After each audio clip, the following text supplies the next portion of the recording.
Olha só, vamos passar para o tiroteio, né? Teve um tiroteio também nesses últimos dias, né? Ciro Gomes falando super mal do Lula. Daí depois o Lula chama o Bolsonaro de troglodita, né? Eu acho que aí é só por diversão, né, Diogo? Qual foi a melhor fala do Ciro Gomes nesse destampatório que ele teve contra o Lula, né, numa entrevista? Eu destaquei duas ou três frases dele muito boas, que ele disse pro Valor. O Ciro Gomes faz uma leitura perfeita da realidade, né? Não dá para dizer o contrário. Ele desmonta a candidatura do Lula, ele explica porque essa candidatura é uma... Desculpa, Diogo. Sim. Vamos pôr o seu texto, o terceiro mandato de Lula, porque eu acho que é a parte mais importante, né, do que ele disse, né? Sim. Desenha o cenário do que vai ser um terceiro governo, Exatamente. Governo que o Lula for eleito, né? Vocês Exatamente. podem, por favor, pôr na... Subindo, por favor. Olha lá. Uma tragédia grande. A margem para aumentar juros não existe, ele não tem lucidez disso, não quer ouvir, e o quadro técnico ao lado dele é de 8º nível. Quando chegar lá, uma conta impagável com Renan Calheiros, Eunice Oliveira, MDB, Guilherme Boulos, vai ser ministério para todo mundo. Tudo num cenário completamente diferente de 2003. E a expectativa do povão é cerveja e picanha, né? Vai botar um banqueiro na economia e entregar as políticas de papo furado. Mulher, índio e negro, para o PT se divertir.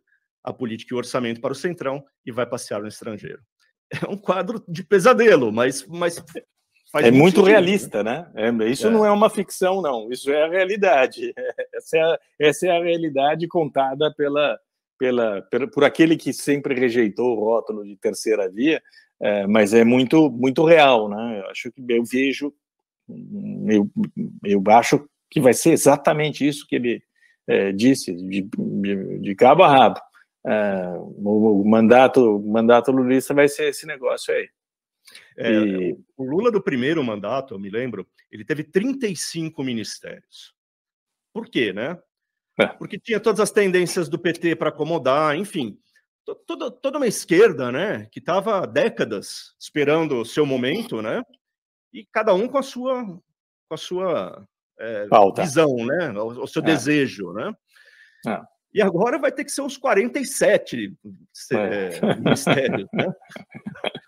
Porque a coalizão é enorme, são 6 partidos, já, além do PT. É enorme, e todas as estatais ele vai ter de distribuir, né? A Codevasf, que agora está na mão de uma gente que Ciro Nogueira vai passar para alguém muito parecido com o Ciro Nogueira. Se é que não vai ficar com o próprio Ciro Nogueira, então... Se ficar com o próprio Ciro Nogueira, não muda nada. Se passar para outro, não vai mudar nada também. Então, a gente sabe o que esperar A gente sabe o que esperar do Lula. O Lula está velho, né? Isso é outra coisa que o Ciro diz. O Ciro Gomes, que não é um jovenzinho, esse é o grande problema do Ciro Gomes, aliás, que ele está na 4ª candidatura dele. Então, ele está completamente queimado. Ele não sai dos 8%, 9%, porque a figura dele já está completamente moída, remoída, desgastada, embolorada, não sobrou nada. Ele disse que vai pôr a viola no saco, né? Se não ganhasse essa eleição.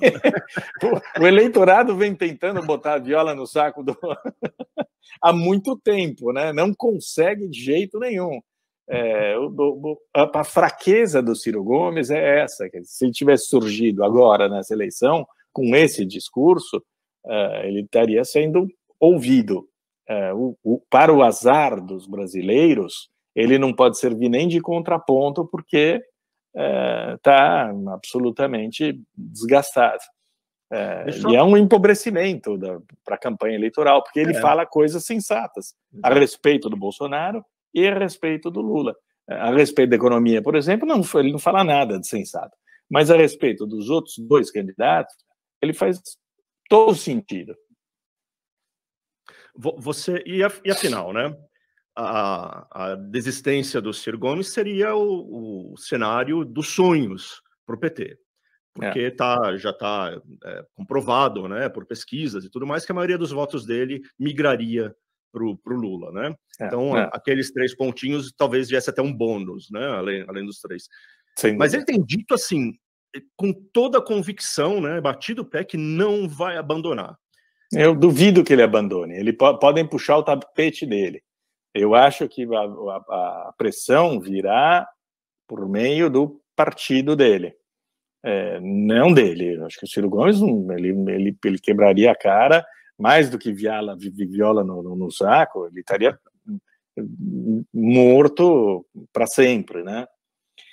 Se voltasse atrás na candidatura. Mas eu não diria a mesma coisa do PDT. A gente entrevistou aqui, por exemplo, o Miro Teixeira lá atrás, que era um dos promotores da campanha do Ciro.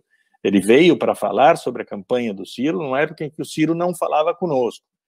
Não sei se ele deu uma entrevista para o Cláudio recentemente, mas naquela época ele não aceitava falar conosco, mas o Miro veio, deu uma ótima entrevista, eu estava junto, uma ótima entrevista, mas o Miro foi claro, ele falou, olha, vamos chegar num momento decisivo, no segundo turno certamente a gente vai apoiar o Lula, mas ele já dava a entender que se a campanha do Ciro não decolasse, ele apoiaria o Lula de qualquer maneira até no primeiro turno. Então acho que vai haver um bloco muito grande dentro do PDT, que é um partido de esquerda, afinal, para tentar sabotar, minar a candidatura do Ciro.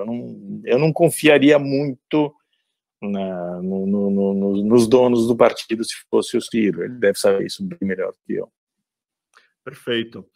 Eu queria, antes da gente acabar, Diogo, só me ocorreu aqui um conselho para o Janones, né? Porque a gente aqui falando de 47 ministérios, né? E eu li nesse fim de semana que o Janones está negociando a inclusão de ideias dele no plano de governo do PT. Não, Janones. Você tem que negociar um ministério, certo? Como todos os outros vão fazer, não é isso? Vai levar. Eu não sei qual ministério, qual é a competência do Janones, em qual área. Eu não tenho a menor ideia de quem seja o Janones, na verdade. Eu ouvi falar no nome dele 2 meses atrás. Eu nunca tinha ouvido esse nome na minha vida. Mas ele deve ter alguma área de competência. Então. Ele é próximo dos caminhoneiros, Ministério do Caminhonismo, sei lá. Mas, sem dúvida nenhuma, já está feito. Que é uma categoria importante no Brasil, que já mostrou que é capaz de parar o Brasil. Precisa ter um ministro. Sem dúvida, sem dúvida. O Janones, ouve o Conselho Graeb. Ministério dos Caminhonistas.